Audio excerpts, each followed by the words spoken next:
உதயம் சவுத் நேர்காணலுக்கும் அன்பு வணக்கங்கள். இன்று நம்மோடு நேர்காணலில் இருந்திருக்கக்கூடிய சிறப்பு விருந்தினர் திராவிட இயக்க சிந்தனையாளர் திருமிகு வல்ல பஷீர் அவர்கள். சார் வணக்கம். வணக்கம். சார் இப்போ விஜயினுடைய கட்சி தொடங்கி தமிழக வெற்றி கழகம் தொடங்கி 1 வருஷம் ஆகப் போகுது. அதுக்கான பொதுக்குழுவை இன்னைக்கு திரள்றாங்க. எப்படி பார்க்குறீங்க அவருடைய 1 வருஷ செயல்பாடுகள? விஜயினுடைய கட்சி துவங்கி ஓராண்டுகள் நிறைவு பெற்றிருக்கிறது என்பதே 2 நாட்களாக ஊடகங்களில் வருகிற செய்தியின் மூலமாகத்தான் தெரிந்து கொள்ள முடிகிறது. இந்த ஓராண்டுகளில் விஜய் என்ன செய்திருக்கிறார் என்று நாம் பார்க்க வேண்டும். பனையூரில் ஒரு 10, 15 படங்களை வைத்து மாலை போட்டிருக்கிறார்.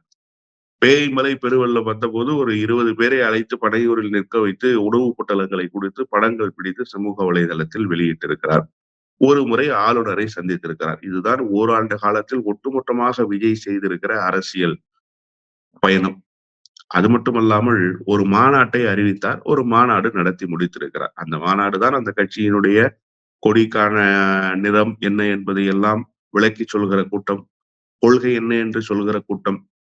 இப்படி எல்லோரும் முதல் மாநாட்டை அறிவிப்பார்கள். அறிவித்துவிட்டு கட்சியினுடைய பெயர் கொடியை எல்லாம் அறிவிப்பார்கள். இவர் அதையே ஒரு வித்தியாசமாக கொடி அறிவித்து விட்டு அதில் எதற்காக வாகை பூ வைத்தோம், எதற்காக இந்தந்த நிறங்களை எல்லாம் வைத்தோம் என்பதை பின்னர் அறிவிக்கிறேன் என்று சொல்லிவிட்டு இந்த நீதிமன்றத்திலே சொல்வார்கள், த கோர்ட் இஸ் அட்ஜர்ன் என்று சொல்வார்கள். அதுபோல தமிழ்நாடு வெற்றி கழகம் இஸ் அட்ஜர்ன் என்று சொல்லிவிட்டு அவர் போனார். அதன் பிறகு கட்சியினுடைய கொள்கை என்ன என்றே தெரியாமல் அந்த கட்சியில இருக்கிற விஜயினுடைய ரசிகர்கள் மிகுந்த சிரமத்துக்கு ஆளாகிவிட்டார்கள். அதன் பிறகு ஒரு கொள்கையை அறிவித்தார். இதுதான் ஒட்டுமொத்தமாக அவரினுடைய செயல்பாடு. ஒரு அரசியல் கட்சியை துவங்கி நீங்கள் மக்களை சந்திக்க வேண்டும். மக்களிடத்திலே உங்கள் கொள்கை கோட்பாடுகளை எடுத்துச் செல்ல வேண்டும். மக்கள் பிரச்சனையை நீங்கள் பேச வேண்டும். இந்த ஓராண்டு காலமாக தமிழ்நாட்டில் எத்தனை பிரச்சனைகள் நிலவியது? எதற்காவது நீங்கள் குரல் கொடுத்திருக்கிறீர்களா? எதற்காகவாவது நீங்கள் வீதிக்கு வந்திருக்கிறீர்களா? இப்போது மும்மொழி கொள்கை விவகாரத்தில் எல்லா கட்சியினுடைய மாணவர் அமைப்புகளும் வீதிக்கு வந்து போராடுகிறார்கள்.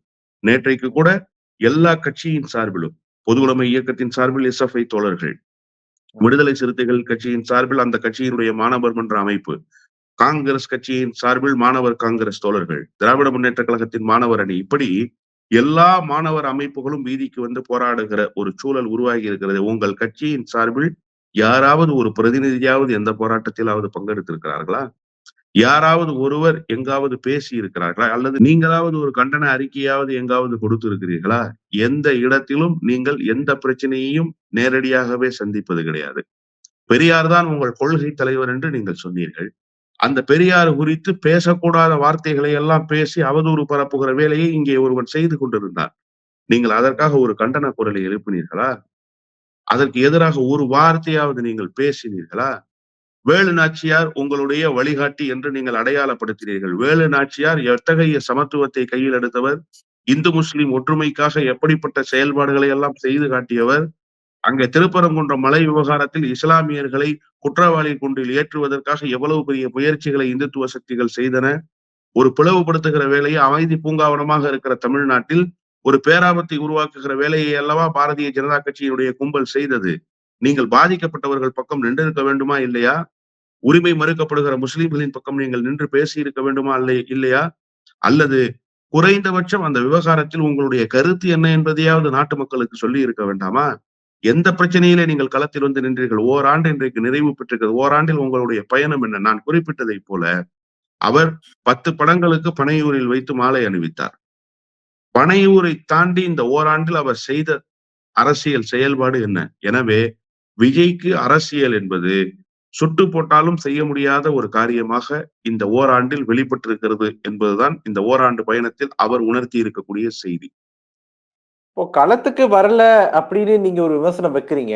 ஆனா பரந்தூருக்கு நேரடியாகவே சென்று அங்க போய் மக்களை சந்திச்சது, பேசினது அதெல்லாம் பண்ணியிருக்கிறாருன்னு சொல்றாங்களே. பரந்தூர் விவகாரத்தில் மட்டும்தான் அவர் நேரடியாக களத்துக்கு வந்தார். அதுல ரொம்ப குறிப்பா திராவிட முன்னேற்ற கழகத்தின் மீது பழி சுமத்த வேண்டும் என்று சொன்னால் அவர் களத்துக்கு வருகிற நபராக வெளிப்படுகிறார். ஆளுநரை சந்தித்தது கூட களத்துக்கு வந்ததுதான். வீட்டில இருந்து கிளம்பி வெளியில வந்தாலே களத்துக்கு வந்ததாகத்தான் நாம் பொருள் கொள்ளணும். அப்போ ஆளுநர் பதவியே கூடாது என்று ஒரு தீர்மானத்தை போடுறார். அந்த தீர்மானம் வடித்தெடுத்த மையினுடைய ஈரம் காய்வதற்கு முன்பாக ஆளுநர் மாளிகையில போய் நிற்கிறார். அப்புறம் உங்களுடைய கொள்கை என்ன? உங்களுடைய கோட்பாடு என்ன? திமுக மீது பழி சுமத்த வேண்டும், திமுகவுக்கு எதிரான ஒரு பிம்பத்தை மக்களிடத்திலே கட்டி எழுப்ப வேண்டும்னு சொன்னா அதற்காக களத்துக்கு வருவேன். ஆனால் இந்த நாட்டினுடைய பிரச்சனைகளுக்காக களத்துக்கு வரமாட்டேன் என்று சொல்வது உங்களுக்கு இருக்கிறது டிஎம்கே போபியா என்றுதான் புரிந்து கொள்ள முடிகிறது. மக்கள் நலன் குறித்த சிந்தனை இல்லை. தமிழ்நாட்டினுடைய நலன் குறித்த சிந்தனை உங்களிடத்திலே இல்லை. மாறாக திமுகவை வீழ்த்துவதற்கு ஒரு பிராக்சி அமைப்பை போல, ஒரு பிராக்சி தலைவரை போல நீங்கள் பேசுகிறீர்கள். அதனால்தான் பரந்தூருக்கு வந்து திமுக மீது குற்றம் சுமத்தினீர்கள். பரந்தூர் மக்களோடு நிற்பேன் என்று சொன்னீர்கள். இத்தனை நாட்களாக நீங்கள் நிற்பீர்கள் என்ற களத்தில் நின்றார்கள் பரந்தூர் மக்கள். அந்த தொகுதியினுடைய சட்டமன்ற உறுப்பினர் காங்கிரஸ் கட்சியினுடைய தமிழ்நாடு காங்கிரஸ் கமிட்டியினுடைய தலைவராக இருக்கிற மரியாதைக்குரிய அண்ணன் செல்வ பெருந்தகை. அவருக்கு தெரியாததை விடவா உங்களுக்கு கூடுதலாக தெரிந்து விட்டது? அவரை விடவா அந்த மக்களுக்கு ஆதரவாக நீங்கள் கூடுதலாக நின்று விட்டீர்கள்? நீங்கள் அந்த மக்களோடு நிற்பேன் என்று சொன்னீர்கள். இதற்கு முன்பு எத்தனை முறை அந்த மக்களோடு நின்றீர்கள்? அதற்கு பிறகு அந்த மக்களை எப்போதாவது நீங்கள் அழைத்து பேசி இருக்கிறீர்களா? பரந்தூருக்கு சென்று விட்டு வந்ததோடு முடிந்து விட்டது. ஒரு ஷூட்டிங் ஸ்பாட் போல. அது இந்த ஷூட்டிங் நிறைவு பெற்றதற்கு பிறகு அதனுடைய ப்ராக்ரஸ் என்ன? நீங்கள் அங்கே சென்று வந்ததற்கு பிறகு மேற்கொண்டிருக்கிற நடவடிக்கைகள் என்ன? இப்படி எத்தனையோ கேள்விகள் இருக்கிறது. அவர் திமுகவை எதிர்க்க வேண்டும் என்கிற ஒற்றை நோக்கத்தோடு மட்டுமே இயங்கிக் கொண்டிருக்கிறார் என்பதை அவருடைய இந்த 2 களங்களும் உணர்த்தி இருக்கிறது என்றுதான் நான் பார்க்கிறேன். தேர்தலை சந்திக்கிறதுக்கு முன்னாடியே வியூக வகுப்பாளர்களை கூட்ட வச்சு ஒரு ஸ்ட்ராட்டஜி பண்ணக்கூடிய வேலையை திரு விஜய் அவர்கள் செய்யறாரு. இன்னைக்கு பொதுக்குழுல கூட பிரசாந்த் கிஷோர் வந்து கலந்துக்க போறதா சொல்றாங்க. எப்படி பாக்குறீங்க இந்த விஷயத்த? பிரசாந்த் கிஷோரே பீகார்ல ஒரு கட்சி தொடங்கினார் சார். ம். 4 சட்டமன்ற தொகுதிகளுக்கான இடைத்தேர்தல்ல பங்கேற்றார்.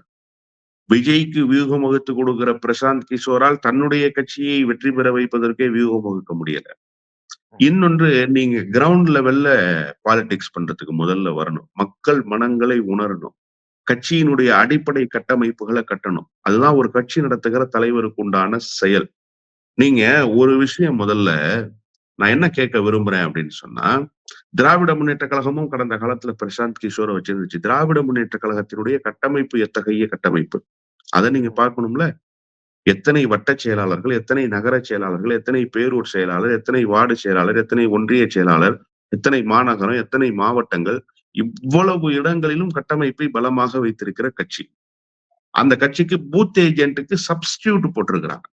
பூத் ஏஜென்ட் போடுறதுக்கு ஆள் இல்லைன்னு சொல்ற நிலைமை இன்னைக்கு அரசியல்ல இருக்கும்போது, பூத் ஏஜென்ட்டுக்கு உடம்பு சரியில்லாம போயிட்டா, அந்த பூத் ஏஜென்ட் அன்னைக்கு ஸ்பாட்டுக்கு வராம போயிட்டா, அவருக்கு பதிலாக இன்னொருவர் போடுறதுக்கு சப்ஸ்டிடியூட். அப்ப 200 பேர் தேவைன்னா 400 பேரை தயார்படுத்துற அளவுக்கு ஒரு கட்டமைப்பு. அந்த தேர்தல் பிரச்சார பயணத்துல அந்தந்த பகுதிகளில் இருப்பவர்கள் ஆயிரக்கணக்குல, லட்சக்கணக்குல பங்கேற்கக்கூடிய வாய்ப்பு ஏற்படுத்துகிற தொண்டர்களினுடைய பலம். இவ்வளவையும் வச்சுக்கிட்டு தேர்தல் வியூகத்தை வகுப்பதற்கு ஒருவரை கொண்டு வந்து, இப்போது இருக்கிற புதிய புதிய யுக்திகளை எல்லாம் கையாளுகிறதுன்னு சொன்னா, அது வெற்றிக்கு ஒரு துணை நிற்கும் என்று நீங்கள் புரிந்து கொள்ளலாம். நீங்க கட்சி தொடங்கி ஓராண்டு ஆகி, அந்த ஓராண்டு நிறைவு பெறுகிற நிலையில் தான் மாவட்ட செயலாளர்களே போட்டீங்க. ஒரு கட்சிக்கு அடிப்படையே மாவட்ட செயலாளர் தானே சார். நீங்க கட்சியை யார் சார் மாவட்டத்துல நடத்துறது? மாவட்ட செயலாளர் போட்ட பிறகுதான் அவர் பரிந்துரையில ஒன்றிய செயலாளர். ஒன்றிய செயலாளருடைய பரிந்துரையில பேரூர் நகர செயலாளர்கள் போடுவாங்க. இல்லையா? அப்ப மாவட்ட செயலாளரே நீங்க 1 வருஷம் கழிச்சு தான் போட்டீங்க. உங்களுடைய கட்சியில எத்தனை அணிகள் இருக்குங்கிறதே 1 வருஷம் கழிச்சு தான் நீங்க அறிவிச்சீங்க. இத்தனை அணிகள் இந்த கட்சியில இருக்க போகுதுங்கிறதே ஓராண்டுக்கு பிறகுதான் நீங்க அறிவிக்கிறீங்க. அப்போ உங்கள்ட்ட கட்டமைப்பே முதல்ல இல்ல. அந்த கட்டமைப்பை உருவாக்குவதற்கே நீங்க வேலை செய்யல. நீங்க பேஸ்மெண்ட் ஸ்ட்ராங்காக உருவாக்காம, பில்டிங்க கட்டி அதற்கு மேல நான் உயர் கோபுரங்களை எல்லாம் வைக்க போறேன்னு சொன்னா, அந்த கட்டிடம் எழுந்து தரைமட்டம் ஆகும் என்பதுதான் யதார்த்தமான சூழல். அதுபோலத்தான் எத்தனை வியூக வகுப்பாளர்களை நீங்கள் கொண்டு வந்து தேர்தல் வியூகங்களை வகுத்தாலும், உங்களுடைய கட்டமைப்பை நீங்கள் பலப்படுத்திக் கொள்ளாமல், உங்களுடைய கட்டமைப்பை சீராக கட்டி அமைக்காமல், அவர்களை அழைத்து வருவது எந்த வகையிலும் பயன் தராது. பிரசாந்த் கிஷோர் பொதுக்குழுவுக்கு வர்றதில்ல. தேர்தலுக்கே நேரா வந்து உங்களுக்கு பிரச்சாரங்களை செய்தாலும் கூட மக்களிடத்திலே நீங்கள் எடுபடப் போவதில்லை என்பதை கள யதார்த்தத்திலிருந்து விஜய் வருங்காலங்களில் புரிந்து கொள்வார். அப்போ 2026 தேர்தல்ல விஜயினுடைய செயல்பாடுகள் எப்படி இருக்கும்? அதுக்கான ரிசல்ட் எப்படி இருக்கும்னு நினைக்கிறீங்க? 2026 தேர்தலில் விஜய் அதிமுகவை நோக்கி நகர்வதற்கான வாயிலைத்தான் திறந்து வைக்கிறார். அதிமுகவுக்கும் அவருக்கும் பெரிய வேறுபாடு இல்லை. அதிமுக எந்த அரசியலை முன்வைக்கிறதோ, எந்த கொள்கையை முன்வைக்கிறதோ, ஏறக்குறைய அதே கொள்கையைத்தான் அவரும் முன்வைக்கிறார். எனவே அதிமுகவை நோக்கி நகருகிற வேலையைத்தான் அவர் செய்வார். அதிமுகவும் விஜய் வர வேண்டும் என்று ஆவலோடு இலவு காத்த கிளி போல காத்துக் கொண்டிருக்கிறது. இந்த 2 கட்சிகளும் சேர்ந்து தேர்தலில் களம் காண்பார்கள். ஆனால் எத்தகைய வெற்றிகளை அவரால் பெற முடியும். அவர் ஏற்கனவே அந்த மாநாட்டில் நாம் அதிகாரத்தை நோக்கி நகருவது மட்டுமல்ல, நம்மோடு சேர்ந்து வருகிறவர்களையும் அதிகாரத்தை நோக்கி நகர்த்த வேண்டும் என்கிற ஒரு முழக்கத்தை வைத்தார். அப்படி என்று சொன்னால் அந்த கட்சியினுடைய தோழர்களும் மக்களும் என்ன புரிந்து கொள்வார்கள்? விஜய் தான் முதலமைச்சர் வேட்பாளர் என்று புரிந்து கொள்வார்கள். விஜய் தான் முதலமைச்சர் நாற்காலியை நோக்கி நகருகிறார்கள் என்று புரிந்து கொள்வார்கள். இப்போது அதிமுகவோடு கூட்டணி வைத்தார் எடப்பாடி பழனிசாமி முதலமைச்சர் வேட்பாளரா அல்லது விஜய் முதலமைச்சர் வேட்பாளரா என்கிற கேள்விகளும் தனித்தே களம் காண்பதாக இருந்தால் 234 தொகுதிக்கு வேட்பாளர்களை அறிவிக்க முடியுமா விஜயால்? வேட்பாளர்களை அறிவித்துவிட்டு ஒரு சூறாவளி சுற்றுப்பயணத்தை 234 தொகுதிக்கும் மேற்கொண்டு பிரச்சாரத்திலே ஈடுபடுவதற்கான வாய்ப்புகளை விஜய் ஏற்படுத்தி இருக்கிறாரா? இல்லையே. விஜய் தான் இன்னமும் கேரவனிலிருந்து வெளியேறவே இல்லையே. பனையூர் பங்களாவில் இருந்தே இன்னும் வெளியேறவில்லையே. அப்படி என்று சொன்னால் நீங்கள் 234 தொகுதிக்கு எப்படி செல்வீர்கள்? இதெல்லாம் நடைமுறை சாத்தியங்களுக்கு ஒவ்வாத செய்திகளாக இருக்கிறது. எனவே 2026 தேர்தல் ஒரு அமில பரீட்சை தான் விஜய்க்கு என்றுதான் நான் பார்க்கிறேன். உங்களுடைய நேரத்தை ஒதுக்கி எங்களோட கருத்துக்களை பந்தவைக்கு நன்றி சார். நன்றி.